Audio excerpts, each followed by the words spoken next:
नमस्कार। घर से पढ़ाओ अभियान में आज हम कक्षा 6 के गणित की प्रश्नावली 4.1 का सवाल नंबर 3 करेंगे।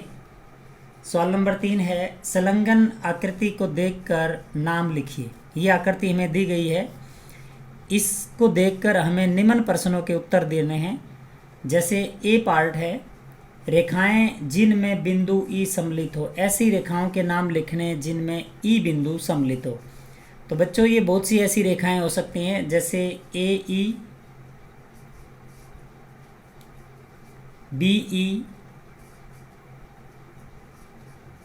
D E, F E. इस प्रकार जो है अनेक ऐसी रेखाएं हैं जिनमें ई बिंदु सम्मिलित है। अब बी पार्ट देखते हैं।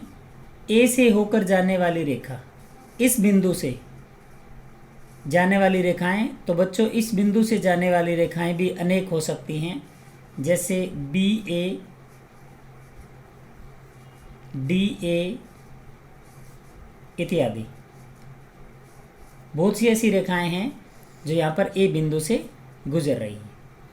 सी पोर्शन, वह रेखा जिस पर ओ बिंदु स्थित हो, उस रेखा का नाम बताना है जिस पे ओ बिंदु, जैसे सी ओ, सी ओ या ओ सी।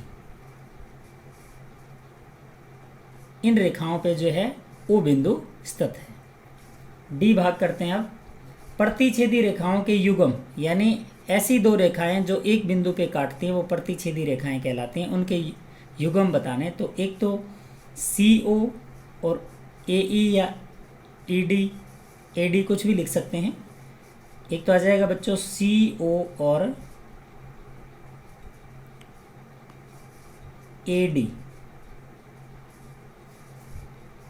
दूसरा युग्म ये हो सकता है ए ई, ये रेखा यहाँ पर काटती है एफ ई के साथ, और एफ ई। इस प्रकार से ये जो है वो प्रतिच्छेदी रेखाओं के दो युग्म हैं। अब हम सवाल नंबर 4 देखते हैं। निम्नलिखित से होकर कितनी रेखाएं खींची जा सकती हैं एक बिंदु से। बच्चों, एक बिंदु से अनंत, जैसे ये एक बिंदु ओ है, इसमें से गुजरती हुई असंख्य रेखाएं हम जो खींच सकते हैं। तो असंख्य, एक बिंदु से कितनी रेखाएं खींच सकते हैं गुजरती हुई? असंख्य या अनंत, अनगिनत रेखाएं हम खींच सकते हैं।